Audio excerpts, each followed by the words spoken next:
समानुपात जो है दो प्रकार के होते हैं, एक प्रत्यक्ष समानुपात और एक प्रतिलोम समानुपात। प्रत्यक्ष समानुपात का मतलब हुआ सीधा समानुपात और प्रतिलोम समानुपात का मतलब हुआ उल्टा समानुपात। समझे? प्रत्यक्ष समानुपात में क्या होता है कि ऊपर वाला अगर बढ़ता है तो नीचे वाला भी बढ़ता है, इसमें अगर गुना हो रहा है तो इसमें भी गुना हो रहा है। और प्रतिलोम में उल्टा होता है, अगर इसमें गुना हुआ 2 से, इसमें 2 से भागा होगा, ये बढ़ेगा तो ये घटेगा। यही अंतर है। यह प्रत्यक्ष समानुपात में दोनों बढ़ता है, उसमें दोनों घटता है। यहाँ पे उदाहरण में आप देखिए, प्रत्यक्ष समानुपात में समय दिया हुआ है 2 घंटा और दूरी दिया हुआ है 18 किलोमीटर।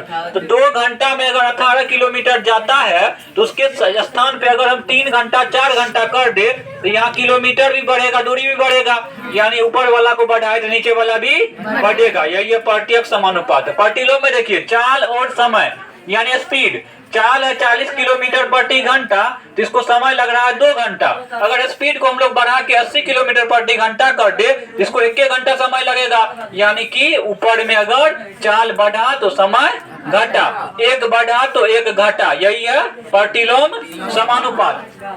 इसमें देखिए, अगर इसमें हमको दे दिया गया समय 2 घंटा में हम लोग दूरी तय करते हैं कितना किलोमीटर? 18 किलोमीटर। अगर आपको पूछ दिया जाए 5 घंटा में, क्या पूछ दिया जाए? 5 घंटा में कितना दूरी तय करेगा, तो यहाँ पे एक बॉक्स खाली है ना, इस बॉक्स में हम लोग कुछ भर देंगे, के लिख देते हैं। समझे? मान लेते हैं के, क्या के। अब के का वैल्यू निकालेंगे। वैल्यू निकालने के लिए पहले हमको पता होना चाहिए यह जो है प्रत्यक्ष समानुपात है। क्या है? प्रत्यक्ष समानुपात का नियम है कि इसका बटे और इसका बटे बराबर होगा। क्या होगा? बराबर होगा। इसका बटे और इसका बटे बराबर होगा। समझ रहे बात को?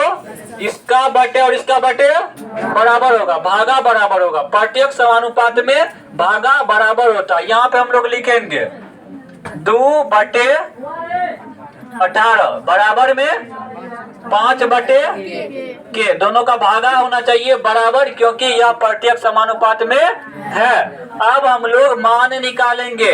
जब इस प्रकार का समीकरण आ जाए तो आपको पता है कि क्रॉस मल्टीप्लिकेशन करते हैं। क्या करते हैं? कोना कोनी गुना।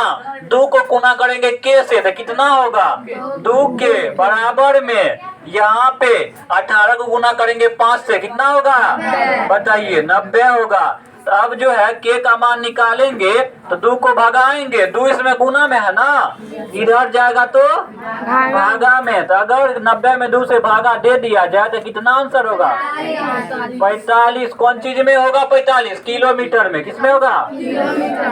अब देखिए, इससे यह पता चलता है कि अगर 2 घंटा में हम यहाँ पे 18 किलोमीटर दूरी तय करते हैं तो 5 घंटा में कितना दूरी तय करेंगे? 45 किलोमीटर। कितना किलोमीटर? 45 किलोमीटर। यह निकालने के लिए हमको क्या फॉर्मूला मिला? इसका बटे और इसका बटे क्या होता है? बराबर, प्रत्यक्ष समानुपात में। अब आते हैं हम लोग प्रतिलोम समानुपात में। प्रतिलोम समानुपात का क्या नियम है कि इसका गुना और इसका गुना क्या होगा? बराबर। हम लोग मान लेते हैं 40 किलोमीटर प्रति घंटा के स्पीड से चल रहा है, जिसको कितना समय लग रहा है? 2 घंटा। समय लग रहा है 2 घंटा। अब अगर हम लोग यहाँ पे 80 किलोमीटर प्रति घंटा के चाल से चले तो हमको कितना समय लगेगा? इसको हम लोग मान लेते हैं पी। क्या मान लेते हैं? पी, या समय को टी भी मान सकते हैं। अब देखिए, पहले यहाँ पे हम देखेंगे चाल है, ये क्या है? समय है। चाल का मतलब है स्पीड। स्पीड 40 है तो समय 2 घंटा लग रहा है। स्पीड को जब बढ़ा दिया है, 80 कर दिया है, तो समय कम लगेगा कि बेसी? कम लगेगा। इसका मतलब है ऊपर वाला बढ़ रहा है तो नीचे वाला घट रहा है। इसका मतलब है कि यह कौन सा समानुपात है? प्रतिलोम समानुपात है। और प्रतिलोम समानुपात का नियम है कि ई दोनों का गुना बराबर ई दोनों का गुना, ई दोनों का गुना बराबर ई दोनों का गुना। अब हम लोग देखिए गुना करते हैं। 40 गुना 2 क्या करेंगे? 40 गुना 2 बराबर में 80 गुना पी। समीकरण का चिन्ह भी दीजिएगा। इधर देखिए, सबसे पहले हमको मान निकालना। यहाँ 40 गुना 2 कितना हो जाएगा? 80 बराबर में 80 गुना P का मान निकालना है ना। तो P का मान निकालना है तो 80 को आपको भगाना पड़ेगा ना। तो 80 इधर गुना में, इधर किस चीज में आएगा? पहले से एगो 80 है ना यहाँ पे, अब भागा में ई 80 भी आ गया। बराबर में कौन बचा? इसको काटेंगे तो कितना होगा? 1। तो 1 बराबर P, यानी कि P बराबर कितना हुआ? 1 घंटा। तो यहाँ पे चाल जब 40 किलोमीटर प्रति घंटा है तो समय लग रहा है 2 घंटा, और 80 किलोमीटर प्रति घंटा हो गया, समय कितना लग गया? 1 घंटा।